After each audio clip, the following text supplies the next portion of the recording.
اب چھوڑ آئی ہوں، ایک بائی بھی نہیں لوں گی اس شخص کے پیسے سے میں، اب بڑے الزام سہ لیے، اب مزید نہیں۔ طاہرہ بیگم کا وہی انداز تھا، برسوں پرانا۔ کیسر آپا کا جی چاہا اپنا سر پیٹ لے، ساری عمر کی محنت اکارت گئی تھی اس پل۔ طاہرہ تم سابقہ مکر اور بیوقوف، میں نے عمر بھر نہیں دیکھا۔ ان کا بس نہیں چل رہا تھا، کچھ کر بیٹھے وہ لاکھوں نہیں کروڑوں بنتے ہیں، تم سب کچھ یوں ہی چھوڑ آئی، عجیب بیوقوف عورت ہو تم، ایک شخص تم سے ساری عمر سنبھالا نہ گیا۔ طاہرہ نے بدحواس ہو کر ناراض ہوتی بہن کو دیکھا، بھلا وہ کیوں ناراض ہو رہی تھی؟ آپا جب ساری عمر گزاری تو وہ شخص میرا نہیں بنا۔ اس کے دل و دماغ میں اول روز سے شک کی پٹی پڑ گئی تھی، وہ آج تک کھل نہ سکی۔ میری محبت خلوص کو اس نے صرف شک کی نگاہ سے دیکھا پرکھا، تو ایسے شخص کی دولت و جائیداد سے مجھے کچھ نہیں لینا دینا، نہیں چاہیے، وہ میرا جائز حق ہی کیوں نہ ہو۔ محبت دولت و جائیداد سے بڑھ کر ہوتی ہے اعتبار اور احساس، سب سے بڑھ کر ہے۔ جب یہ سب نہیں ملا تو اب چاہے کوئی میرے سامنے سونے چاندی کا ڈھیر لگا دے، میں ان کا بھلا کیا کروں گی؟ کیسرا کا جی چاہا ان جذباتی باتوں پر طاہرہ کو ایک دو تھپڑ تو ضرور جڑ دے۔ انہوں نے بڑی سختی سے اپنا غصہ اندر دبایا تھا، تو اب آگے کے کیا ارادے ہیں؟ میں ثبوت کے طور پر سعید احمد کے ٹیبل پر لکھ کر لائی ہوں کہ مجھے اس کی دولت و جائیداد میں سے کچھ نہیں چاہیے، حتیٰ کہ حق مہر کی صورت میں اپنے نام لکھی جائیداد بھی دولت و جائیداد کا نام و نشان بھی نہیں رہ گیا۔ آئندہ زندگی کا سوال بہت تماشا بنا لیا، میں نے خود کو دنیا کی ہی نہیں اپنی اولاد کی بھی نظروں سے گر گئی ہوں۔ وہ گھر ہمیشہ کے لیے چھوڑا ہے، اب واپسی کا سوال ہی نہیں، چاہے اب وہ شخص کوئی بھی فیصلہ کرے۔ طاہرہ کا انداز ایسا تھا کہ کیسرا بیگم نے حیران ہو کر دیکھا تھا، مضبوط، اٹل اور شاید اپنی لغزشوں پر پشیمان بھی تھی۔ عثمان دور ہے، سمیان خفا ہے، علی نے بھی تمیز سے بات نہیں کی، اور فرح، اس کے دل میں جو بہت تھوڑا احساس ہے وہ اب ختم ہو گیا ہوگا، تو اس گھر میں ساری عمر بچوں کے لیے ہی تو سمجھوتا کرتے زندگی گزار رہی تھی، اب کس کے لیے وہاں رکتی؟ نبیلہ بھابھی مغرب سے کچھ پہلے اٹھ کر کمرے میں نکلی تھی، نویرہ اپنے کمرے میں تھی اور اماں اپنے کمرے میں۔ انہوں نے اماں کے کمرے میں جھانکا، وہ عصر سے مغرب تک وظیفہ کرتی تھی، آج کل وہ نویرہ کے لیے خصوصی وظیفے کر رہی تھی، اس لیے ان کا اب زیادہ تر وقت جائے نماز پر ہی گزرتا تھا۔ نبیل کے آفس سے آنے کا وقت ہو رہا تھا، اور اگر شارق آ گیا تو انہیں خوف سا محسوس ہونے لگا۔ دونوں ہی غصے کے تیز اور جذباتی تھے۔ نویرہ کھانا کھائے بغیر کمرے میں بند تھی، وہ اس کمرے میں آ گئی تو وہ کہیں بھی نہ تھی، وہ اس کے کمرے میں آ گئی تو وہ کہیں بھی نہ تھی۔ نویرہ، انہوں نے ایک تو آوازیں دی مگر جواب ندارت تھا، کہاں گئی ہے یہ؟ انہوں نے سارا گھر دیکھ لیا تھا۔ اب انہیں تشویش ہونے لگی تھی، اماں نویرہ کا پتہ ہے دونوں ماں بیٹا کمرے میں نہیں ہیں۔ وہ اماں کے پاس چلی آئی تھی، انہوں نے تصویر ڈھوکا، اس کے پریشان چہرے کو دیکھا۔ باہر سے ان میں ہوگی، میں سب جگہ دیکھ آئی ہوں، گیٹ کا دروازہ لاک کر کے میں لیٹی تھی مگر وہ کھلا ہوا ہے اور نویرہ کہیں بھی نہیں۔ اب کہ اماں بھی پریشان ہوگی تو کہاں جا سکتے ہیں یہ؟ اس وقت نبیلہ نے چور نظروں سے انہیں دیکھا۔ ہاں مجھ سے ایک غلطی ہوگی، آپ نے منع کیا تھا کہ اسے شاعر کی آمد اور دھمکیوں کا نہ بتاؤں، مگر میں بھول گئی تھی، اسے بتا دیا تھا، اس نے کھانا بھی نہیں کھایا تھا، کمرے میں چلی گئی تھی، میں سمجھی کہ سو گئی ہوگی، مگر ہائے اللہ، اماں لرز گئی تھی، یہ کیا کر دیا تو نے؟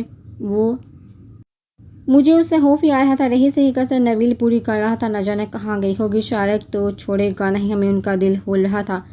مغرب کی اذانیں شروع ہو گئی تھی، پریشانی سے اماں کا بلڈ پریشر ہائی ہونے لگا تو وہ انہیں لیے لاؤنج میں آ گئی تھی۔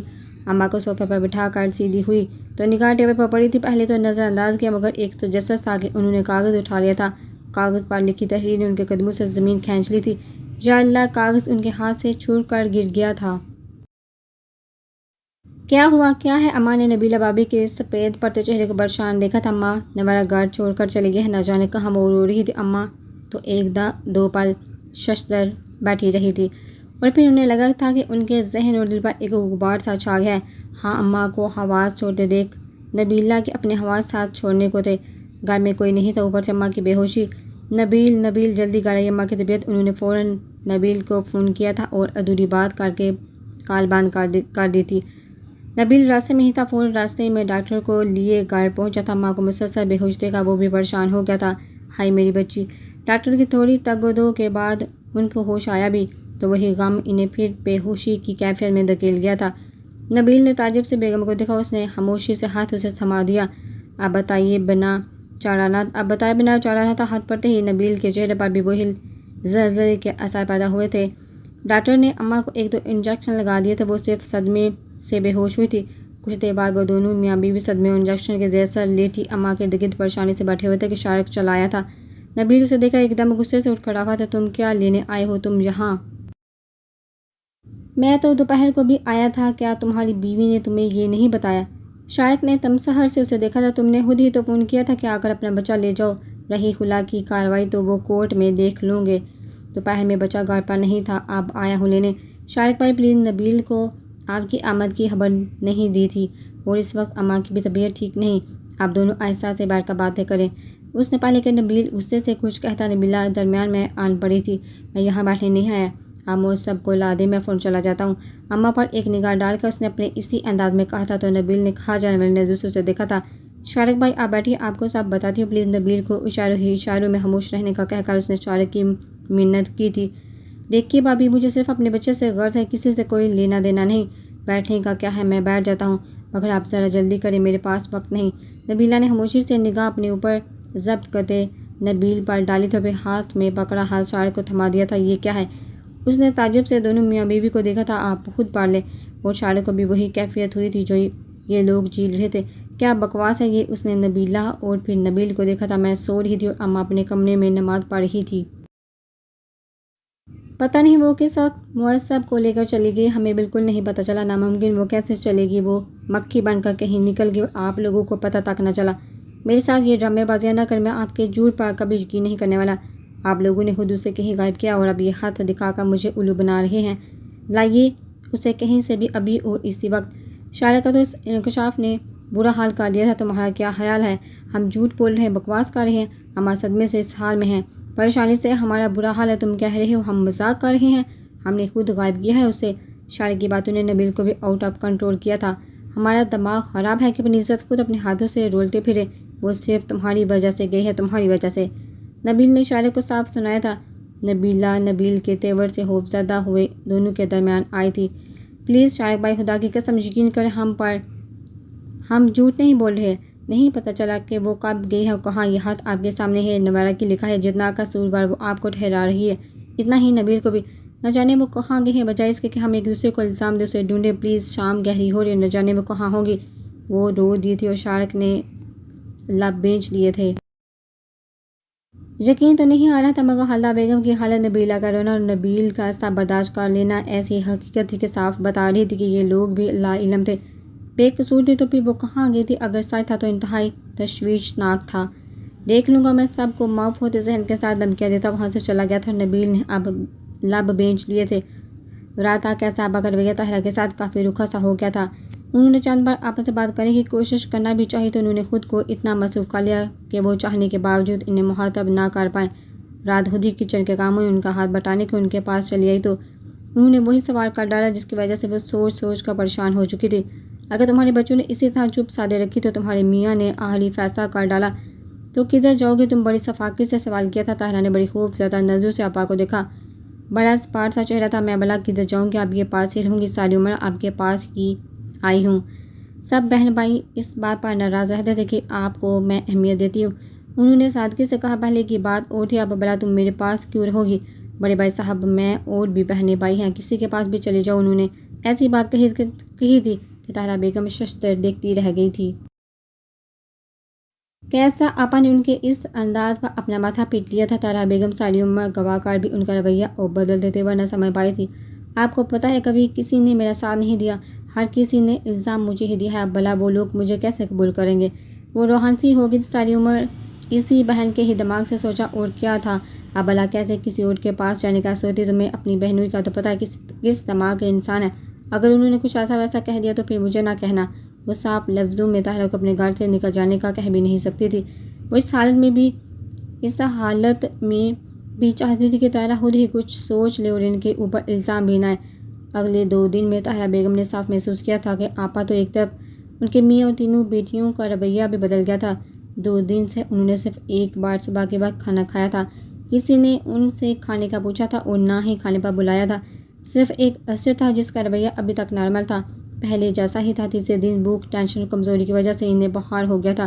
ایسا پہلی بار ہوا تھا کہ وہ ناراض ہو کر آپا کے پاس آئی تھی تو ان کی اولاد تو ایک طرف، کسی بہن بھائی نے بھی پلٹ کر بنا لی تھی، لعنت ملامت ہی سے ہی کوئی نہیں آیا تھا۔ وہ اس وقت کمرے میں لیٹی ہوئی تھی۔ خالہ جان اسد کی بات پر انہوں نے آنکھیں کھولنا چاہی تھی مگر پانی کی وجہ سے سارا آگ سے دھندلا گیا تھا۔ ارے خالہ جان کیا ہوا، لیٹی کیوں ہے؟ وہ ان کے پاس بیٹھ گیا تھا۔ طاہرہ کا ہاتھ تھاما تو ارے خالہ آپ کو تو بڑا تیز بخار ہے۔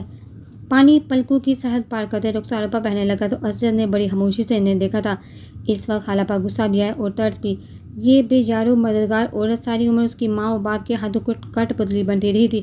یہ معصوم سی عورت اپنی کام عقلی کے ہاتھوں ساری عمر بہن کے اشاروں پر عمل کرتی آج سب کچھ گنوا کر بے یارو مددگار بیٹھی حقیقی اور اعتبار سے رشتوں سے گندے چہروں سے اٹھتے نقاب دیکھ لی تھی۔ انہیں خالہ اب رونے کا بھلا کیا فائدہ، ساری عمر گنوا کر اس عمر میں عقل بھی آ جائے تو اس عقل کا بھلا کیا فائدہ۔ میں نے جب بھی آپ کو سمجھانا چاہا، امی اور ابو کی اصلیت بتانا چاہی، آپ نے ہر بار مجھے ٹوک دیا۔ اگر تو آپ میری کوئی بات سن لیتی یا کسی اور کے کہے پر عمل کر لیتی تو آج اس حال میں نہ ہوتی۔ آپ کی ذرا سی تقریر پر آپ کے گرد آپ کی ساری اولاد ہوتی۔ خالہ جان خالہ کی حالت نے اسے اتنا غصہ دلا دیا تھا کہ وہ آتش فشاں کی طرح پھٹ پڑا تھا۔ میں سب دیکھ رہا ہوں، سمجھ رہا ہوں مگر بے بس صرف آخری بار آپ کو سمجھانے آیا ہوں کہ خدا را اب بھی وقت ہے، آپ کے ہاتھوں میں ہے۔ آپ کی اولاد اور احمد فیملی کے دل بڑے وسیع ہے، وہ گزری بات کا حوالہ کبھی نہیں دیں گے۔ ایک دفعہ آپ کو ہمت کرنا ہوگی، ہماری امی اور ہمارے ابو آپ کے ساتھ کبھی مخلص نہیں رہے۔ انہوں نے اپنے مطلب کے لیے آپ کو صرف استعمال کیا ہے، صرف استعمال۔ آپ کی حیثیت اس وقت کھوٹے سکے سے بھی کم ہے۔ آپ اب صرف خالی برتن ہے جو اب ان کے لیے کسی فائدہ کا نہیں رہا۔ اس لیے انہوں نے آنکھیں پی لی ہیں اس سے پہلے کہ وہ آپ کو اپنے گھر سے نکالے۔ آپ خود ہی کوئی فیصلہ کر لیں۔ اسد یہ کیسے ہو سکتا ہے آپا، پر تو مجھے اپنی ذات سے بھی زیادہ اعتبار تھا۔ اسد کے اس قدر ترش اور تلخ انداز اور الفاظ پر انہوں نے اسے ٹوکا تھا۔ حیرت ہے آپ کو ابھی بھی یقین نہیں آ رہا، آپ اتنی کم عقل کیوں ہیں خالہ جان؟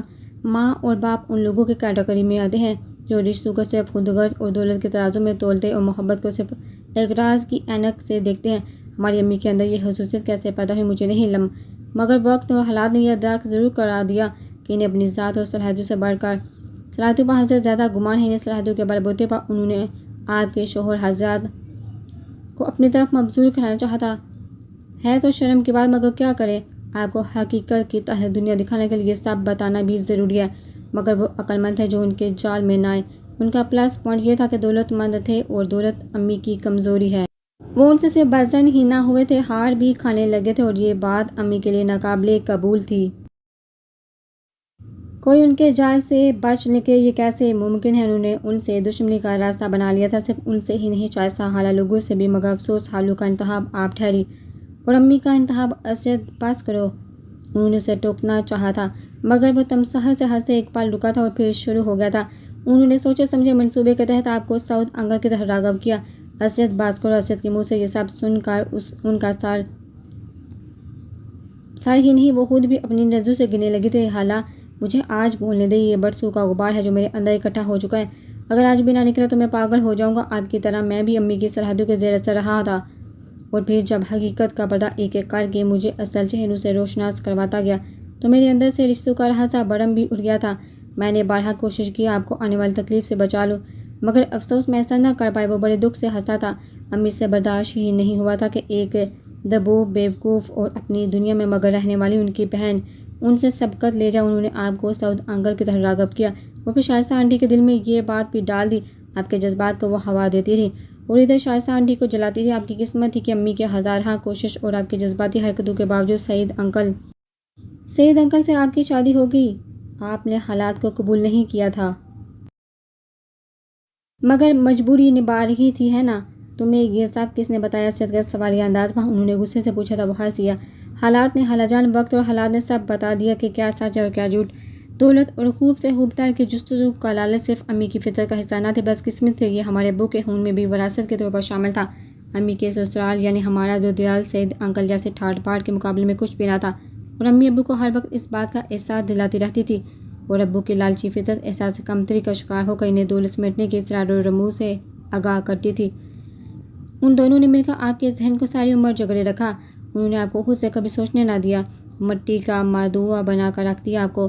آپ انکل کو شادی کے بعد قبول کر لیتی مگر انہوں نے ایسا نہ ہونے دیا۔ ہر وقت کوئی نہ کوئی ایسی بات چھیڑ رکھتی کہ آپ کی شائستہ آنٹی سے نفرت انتہا کی حد تک پہنچ گئی اور یہ سچ تھا۔ طاہرہ کو اب بھی یاد تھا سعید احمد ان کے ساتھ کس حد تک کس قدر سچے تھے۔ ان کے خلوص پر وہ خوش خود سے شرمندہ ہو جاتی تھی اور آپا ہر بار ان کی شرمندگی کو ختم کرنے کے لیے شائستہ کو درمیان میں لا کر نفرت کی وجہ بنا دیتی تھی۔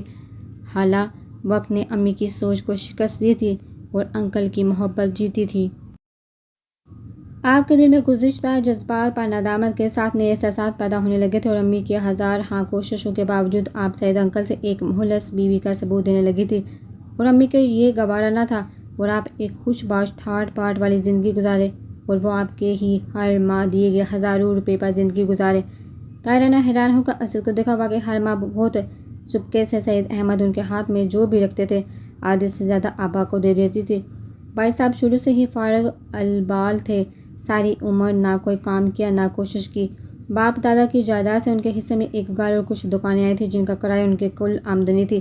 ایسے میں وہ ہر ماہ آپا کے ہاتھ کچھ نہ کچھ ضرور رکھ دیتی تھی اور آپا ہر بار حق سمجھ کر لے لیتی تھی۔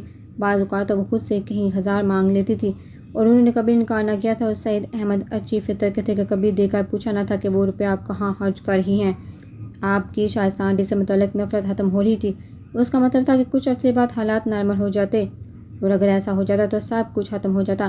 ہم نے ہمیشہ آپ کو اپنے تسلط میں رکھنے کے لیے بہکانا شروع کر دیا تھا، آپ کو 2 بیٹوں کی ماں ہونے کا اعزاز میں اس غرور فخر میں مبتلا کر دیا جو فرعون کے دماغ میں سمایا تو وہ فنا ہو گیا اور آپ ان کی ہر بات پر عمل کرتی رہیں۔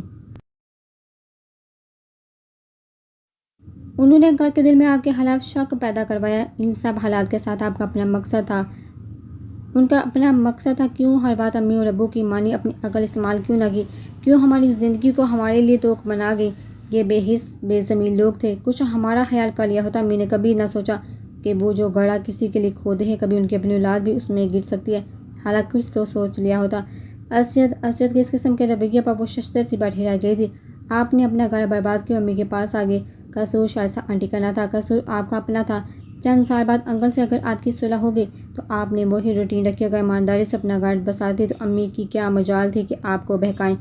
آپ نے اس دور میں سب سے بڑی غلطی یہ کی کہ عثمان اور ہادیہ کے معاملے میں امی کی باتوں میں عمل کیا اور انکل کے دل میں آپ کے لیے جو تھوڑا بہت احساس باقی تھا وہ بھی ختم کر دیا۔ آپ نے خود اپنے ہاتھوں سے شائستہ آنٹی یا ان کی بیٹیوں کو الزام کیوں؟ وہ سراپا سوال بنا ہوا تھا۔ طاہرہ لاجواب ہو کر سر جھکا گئی تھی۔ ان کے سر جھکا لینے سے اسجد کو بڑی تکلیف ہوئی تھی۔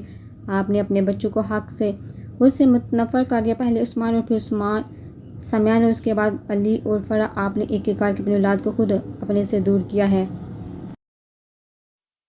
آپ کو پتہ ہے فوزیہ آپا نے خفیہ شادی کر رکھی ہے۔ انہیں لگا جیسے ان کے ارد گرد بمب ہی تو پھٹا ہے۔ جی ہاں، انسان جو بوتا ہے وہی کاٹتا ہے۔ جس پیسے سے انسان کی تربیت ہوتی ہے اس روپے کی قیمت انسان کے کردار کو واضح کرتی ہے۔ فوزیہ نے شادی کر لی، رابعہ وہ فلمی دنیا کے خواب دیکھ رہی ہے۔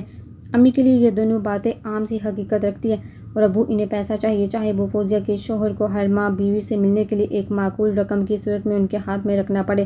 پیسہ کہاں سے آتا ہے انہیں اس سے کوئی غرض نہیں، بس پیسہ ہونا چاہیے۔ امی کو سب پتہ تھا اور فوزیہ کیا کرتی ہے، کس سے ملتی ہے، مگر انہوں نے آپ کو اپنے تسلط میں رکھنے کے لیے آپ کو سمیان اور فوزیہ کے معاملے میں الجھائے رکھا اور جب دل چاہا لاکھوں مانگ لیے اور کبھی واپس نہ کیے۔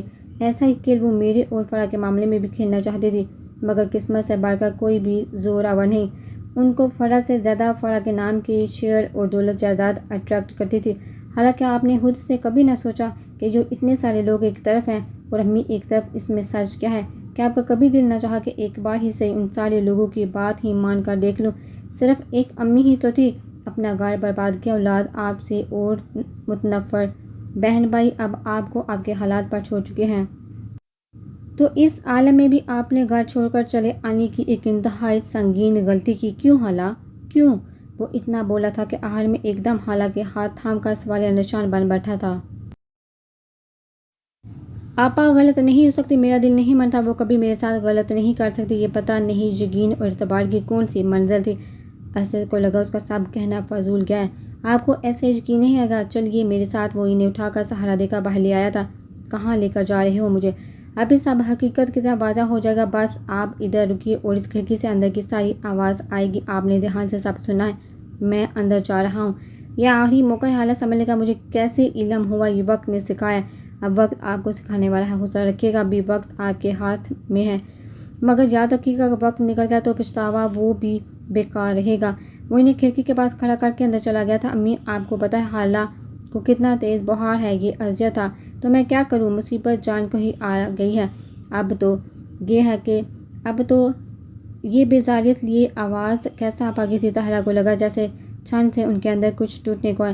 تمہیں ہی بڑا شوق ہو رہا تھا خیر شگالی کا، میں تو پہلے دن سے ہی کہہ رہا تھا کہ اسے مت رکھو، ابھی فارغ کرو، مگر تم نے میری ایک نہ مانی۔ بہنوں کی آواز پر چھن سے ان کے اندر پھر کچھ ٹوٹ گیا تھا۔ یہ اعتبار تھا، برسوں کا یقین تھا جو اب ریزہ ہوا تھا۔ ہاں تو میں بھی کیا کرتی، آپ کے سامنے ہی سب کچھ تھا۔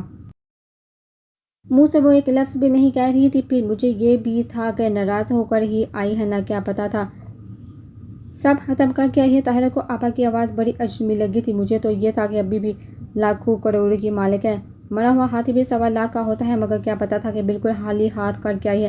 بریف کیس چیک کیا تو سوائے چند جوڑوں کے زیور نام کی ایک چیز بھی نہیں جو پہنی تھی، وہ بھی اتار آئی۔ احمق، ساری عمر کی وہ احمق اور بیوقوف رہی ہے، تبو تھی اپنی تو عقل اس میں ہے ہی نہیں نام کی بھی۔ پاگل، میں آپ سے کیا بات کرنے آیا ہوں اور آپ کیا مسئلہ لے کر بیٹھ گئے ہیں۔ ساری عمر خالہ نے آپ لوگوں کو کھلایا ہی ہے، یہ عمارت یہ ٹھاٹ باٹ سب انہی کی وجہ سے تو ہے، ورنہ ابو دکانوں کے کرائے سے ہم گزارا کیسے کرتے۔ اسد نے تلخی سے کہا تھا، تمہیں بڑی اس کی سائیڈ آتی ہے، چند ہزار کیا کمانے لگے، خود کو بڑے افلاطون سمجھنے لگے ہو۔ چپ کر کے بیٹھو، کیسا صاف سن لو، اب اپنی بہن کو چلتا کرو، کہیں بھی رہے ہماری بلا سے ہے۔ ساری عمر ہم نے ٹھیکہ تو نہیں لیا ہوا، بیٹا کہیں اور بیاہ دیا، بیٹی کہیں اور دے دی ہمارے ہاتھ، کیا آیا وہی خیرات کے ہر چند ماہ نوٹ۔ نکالو اس نحوست کو، اب گھر سے مجھ سے نہیں یہ مفت ہوری کروائی جاتی۔ کیسی شفاف آواز تھی، طاہرہ بیگم کو اپنا سر گھومتا محسوس ہوا تھا۔ کر تو رہی ہوں، بھائی صاحب کو بار بار فون آ کر اپنی شہیدی کو لے جائیے، بڑے درد اٹھتے رہتے تھے ہر وقت سب کے پیٹ میں، اب وہ سب ختم کر ہی ہیں تو کوئی خیر خبر لینے نہیں آیا، ورنہ سارا خاندان آگے پیچھے نصیحت ملامت کرنے پہنچ جاتا ہے۔ یہ وہ آخری الفاظ جو طاہرہ بیگم نے سنے تھے، اور پھر ان کو لگا ان کے حواس ان کا ساتھ چھوڑ رہے ہیں۔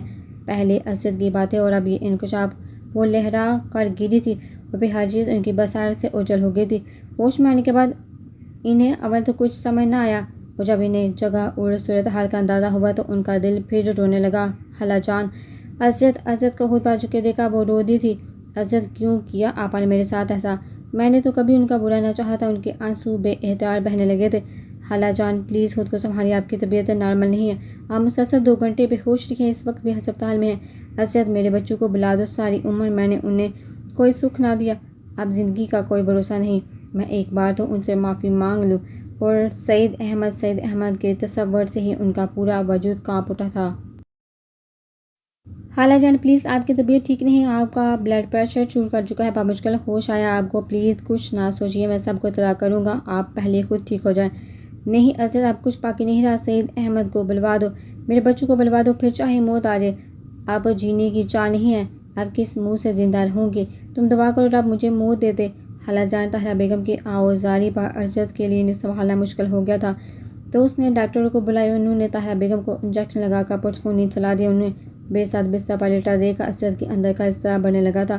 ان کی اس حالت کے سب سے بڑے ذمہ دار اس کے اپنے والدین تھے، انہوں نے ان کے بے ہوش ہو جانے پر بجائے وجہ جاننے کے یا شرمندگی ظاہر کرنے کے تیل ملا کر کہا تھا، لو جی یہ اور ڈرامے شروع ہو گئے، ساری عمر ڈرامے کرتے ہی گزار دی ہے، اب کیوں پیچھے رہتی بلا۔ یہ اس کی ماں کے الفاظ تھے اور وہ خاموشی سے انہیں ہسپتال لے کر آیا تھا، اور اب ان کے بچوں میں سے کسی نے بھی ماں سے رابطہ نہیں کیا تھا، حتیٰ کہ ایک فون تک بھی نہیں کیا۔ کیا واقعی ان لوگوں کے دلوں میں خالہ کے لیے اب کوئی گنجائش نہیں رہی؟ خالہ کے زرد چہرے کو دیکھتے اسد کے اندر بڑی تکلیف دہ لہر اٹھی تھی۔ اپنی ماں باپ کے گناہوں کا کفارہ ہمیں ہی ادا کرنا ہے، جیسے بھی ہو مجھے اب انکل اور باقی لوگوں سے رابطہ کرنا ہوگا۔ بہت سوچ بچار کے بعد اسد نے سعید احمد کے گھر فون کر کے خالہ کی طبیعت سے متعلق آگاہ کرنے کا فیصلہ کیا تھا۔ نوارہ کی قصہ گمشدگی جس نے بھی سنا اس کو ہلا کر رکھ دیا تھا۔ شارق اور نبیل اپنی جگہ ہر ممکن کوشش کر رہے تھے کسی طرح پتہ لگا لے کہ نوارہ کہاں ہے، اور نوارہ نے تو کوئی نشانی بھی باقی نہیں چھوڑی تھی۔ انسپکٹر انجم کی بھی تمام کوششیں ناکام رہی تھی۔ 2 دن گزرے تو بات ان دونوں گھروں سے نکل کر خاندان کے باقی گھروں میں بھی پہنچ گئی تھی۔ نواز فاروق نے سنا تو کئی پال اپنی جگہ سے ہلنے کی سکت نہ رہی تھی۔ نوارہ کوئی ایسا انتہائی قدم بھی اٹھا سکتی ہے، کسی کے ہم گمان میں بھی نہ تھا، وجہ کیا تھی، چند لوگوں کے علاوہ باقی سب بے خبر ہی تھے۔ یہ کیا کر دیا تم نے پاگل لڑکی؟ نماز کو لگا ذہن اور دل نوار کی اس درجہ جذباتی حرکت کو قبول کرنے سے قطعی قاصر ہے۔ نہ جانے وہ کس حال میں اور کن لوگوں میں ہو۔ اگلا تصور اسے بھی زیادہ جان لیوا تھا۔ جب یہی خبر حمید صاحب کے ہاں پہنچی تو وہاں موجود ہر فرد کو لگا جیسے قیامت آ گئی ہو۔ رضا نے تو کبھی ایسا گمان بھی نہ کیا کہ نوارا کوئی ایسا قدم بھی اٹھا سکتی ہے۔ وہ تو ڈر گیا تھا۔ زبیدہ چچی اور حمید صاحب دونوں گھروں میں گئے تھے اور واپس آ کر حمید صاحب کا جی چاہ رہا تھا کہ رضا کی گردن اڑا دیں۔ رفعت باجی، واحدہ بیگم اور پھر نبیل کے ہاں سے نبیلہ اور حالدہ بیگم کی زبان سے جو کچھ سننے کو ملا تھا، نوارا اور شاعر کے تعلقات اور نبیل کی ضد سمیت موجود انکشافات ہوئے تھے۔ انہوں نے زبیدہ بیگم کی قوت گویائی کو اگر سلپ کر لیا تھا تو حمید صاحب کے اندر عاطف شاہ بڑکا دیا تھا۔ کل آتے ہی وہ سیدھے رضا کے کمرے پر پہنچتے جو اس خبر کے بعد مسلسل کمرہ نشین ہو بیٹھا تھا۔ ہوگی تسلی تمہاری، مل گیا سکون تمہیں۔ اس بچی کو برباد کر کے صرف اور صرف تمہاری وجہ سے اس کا گھر برباد ہوا ہے اور اسے یہ انتہائی قدم اٹھانا پڑا۔ جی چاہ رہا ہے کہ میں تمہیں چور کر دوں۔ وہ غصے سے ایسے بپھڑے ہوئے تھے، بس نہیں چل رہا تھا کہ رضا کے منہ پر 2-3 تھپڑ سیدھ کر دے اور اسے صفحہ ہستی سے مٹا دے۔ کسی سے نظریں ملانے کے قابل نہیں چھوڑا تم نے مجھے، خاندان بھر میں رسوا کر کے رکھ دیا تم نے۔ ایسے ناحلف اولاد کبھی کسی کی نہ ہوگی۔ بہتان باندھا تم نے ایک بچی پر، میاں بیوی کے درمیان غلط فہمیاں پیدا کی تم نے۔ کتنی دفعہ میں نے کہا کہ میرے ساتھ چلو اور شاعر کے سامنے ساری بات کلیئر کر لیتے ہیں، مگر تم نے ایک نہ مانی۔ اب انجام دیکھو۔